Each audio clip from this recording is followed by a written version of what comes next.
மிக முக்கியமான ஒரு விஷயத்த சொல்றேன், நல்லா கேட்டுக்கோங்க. மிக முக்கியமான விஷயம், வாழ்க்கை பிறப்புங்கிற ஒரு கோட்ல ஆரம்பிக்குதா இல்லையா? அந்த பிறப்புங்கிற கோட்ல ஆரம்பிச்ச மாதிரியே மறுபடியும் மரணம்ங்கிற அதே கோட்ல வந்து முடியும்.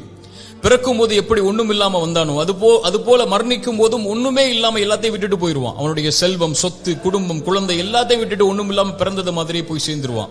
அப்ப எதுக்கு இந்த வாழ்க்கை, எதுக்கு இவ்வளவு பெரிய போராட்டம்னு கேட்கக்கூடியவங்களுக்கு இறை தூதர் இந்த 3 செயல்களை நீங்க உலகத்துல வாழும் போதே விதை போடுங்கன்னு சொன்னாங்க. அது பின்னால நீங்க அறுவடை செய்வீங்க, நீங்க மரணிச்சதற்கு பிறகும் உயிரோட வாழ்வீங்க, அதன் காரணமான்னு சொன்னாங்க. அந்த 3 விஷயம் என்ன தெரியுமா? முதல் விஷயம், இறைவன் உங்களுக்கு செல்வம்னு ஒண்ணு கொடுப்பான், அது பிறருக்கு இந்த உலகத்திலேயே கொடுத்து உதவுங்க. அதன் மூலமாக ஒருவன் பலன் பெற்றிருந்தால், அதன் மூலமாக இன்னொருவன் பலன் பெற்றிருந்தால் அந்த தொடர் நன்மை உங்களுக்கு வந்தடையும்னு சொன்னாங்க.